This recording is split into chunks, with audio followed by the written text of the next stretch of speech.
Hello বন্ধুরা, আজকে আমি চলে গিয়েছিলাম ফালাকাটা টাউন ক্লাব মাঠের আনন্দ মেলাতে। বন্ধুরা, এখানে অনেক সুন্দর সুন্দর জিনিস আর তার দামগুলো অনেকটাই কম। তারপর আমি দেখছিলাম কোনটা নিব কোনটা নিব না, তো সব দেখে দেখে রেখে দিয়েছিলাম, একটা জিনিসও আমি নিইনি। তো যাই হোক, তো চলো দেখাচ্ছি পুরো মেলাটাকে কী কী জিনিস। আর এখানে দেখো ইয়াররিংস, এত সুন্দর সুন্দর কালেকশন, মানে দেখলে তোমরা অবাক হয়ে যাবে। তারপর চলে এলাম আচারের দোকানটাতে, অনেক রকমের আচার রয়েছে। তারপর চলে এলাম খেতে, তো ভাবছি কী খাবো। তারপর নিয়ে নিলাম পাপড়ি চাট, তো খুবই টেস্টি ছিল পাপড়ি চাটটা। তারপর রাস্তার ধারে দেখছি যে কলা নিয়ে একটা আন্টি বসে আছে, তারপর আমি কিছু কলা কিনে নিলাম।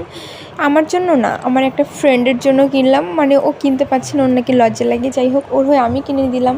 তারপর এখানে দাঁড়িয়ে আছি যে টাকাটা রিটার্ন দেওয়ার জন্য, আমাকে টাকাটা রিটার্ন দিচ্ছেই না। আমি ভাবছি টাকাটা কি আদৌ রিটার্ন দিবে, তো ফাইনালি টাকাটা রিটার্ন দিয়েছে। দেখো বন্ধুরা, একটা আইসক্রিম নিয়ে আমি আমার বান্ধবীর সঙ্গে ফাজলামও মারছি। তো এইভাবেই কেটে গেল দিনটা। তো চলো, ভিডিওটা ভালো লেগে থাকলে লাইক কমেন্ট শেয়ার করে দিও। টাটা সবাইকে।